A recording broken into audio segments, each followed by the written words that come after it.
ગુજરાત સરકારના મહિલા અનામત સંબંધિત પરિપત્ર સામે હાઈકોર્ટે આપ્યો ચુકાદો, જ્યાં વર્ષ 2018ના પરિપત્રને કારણે એસસી, એસટી અને ઓબીસી દીકરીઓને અન્યાય થયાનો આક્ષેપ લાગ્યો। પરિપત્રની જોગવાઈને કારણે યુવતીઓને લાયકાત છતાં નોકરીથી વંચિત રાખવામાં આવી હતી। આ પરિપત્રમાં એસસી, એસટી અને ઓબીસી મહિલા અનામત સીટ પર ઉમેદવારી કરી શકે તેવી જોગવાઈ હતી। 3 યુવતીના વધુ માર્ક્સ હોવા છતાં તેમને ઓપન મેરિટની અંદર પસંદ નહોતી કરાઈ। 6 વર્ષની લાંબી લડત બાદ આ 3 યુવતીઓની જીત થઈ। 6 અઠવાડિયામાં યુવતીઓને ફરજ પર લેવા હાઈકોર્ટે હુકમ કર્યો। 3 યુવતીઓની ભલામણ કરવા ગુજરાત ગૌણ સેવા પસંદગી મંડળને આદેશ કરી દેવાયો છે। 2 અઠવાડિયામાં 3 યુવતીઓની તરફેણમાં સરકાર સમક્ષ ભલામણ કરવા હુકમ કરવામાં આવ્યો છે। ગુજરાત સરકારના એક વિવાદિત પરિપત્રને કારણે વર્ષ 2018માં ભારે વિવાદ થયો હતો, જેમાં એસસી, એસટી અને ઓબીસી કેટેગરીની મહિલા ઉમેદવારોને અન્યાય થતો હોય ભારે વિવાદ થયો હતો અને સરકારે પરિપત્ર રદ કરી નવો પરિપત્ર બહાર પાડી દીધો હતો।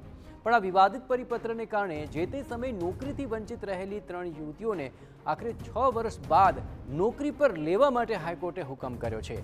3 યુવતીઓ સેનેટરી ઇન્સ્પેક્ટરની નોકરી માટે પાત્રતા ધરાવતી હતી, આમ છતાં એ પરિપત્રને કારણે નોકરીથી તે વંચિત રહી હતી। ગુજરાત હાઈકોર્ટે ગુજરાત ગૌણ સેવા પસંદગી મંડળને 2 અઠવાડિયામાં આ 3 યુવતીઓની તરફેણમાં સરકાર સમક્ષ ભલામણ કરવા માટે હુકમ કરેલ છે, જ્યારે ગુજરાત સરકારને 6 અઠવાડિયામાં આ 3 દીકરીઓને ફરજ પર હાજર કરવા માટે હુકમ કરેલ છે। આ 3 અરજદારોની નોકરીમાં સિનિયોરિટી મૂળ ભરતી સમયથી ગણવામાં આવે તે બાબતે પણ હુકમ કરવામાં આવ્યો છે।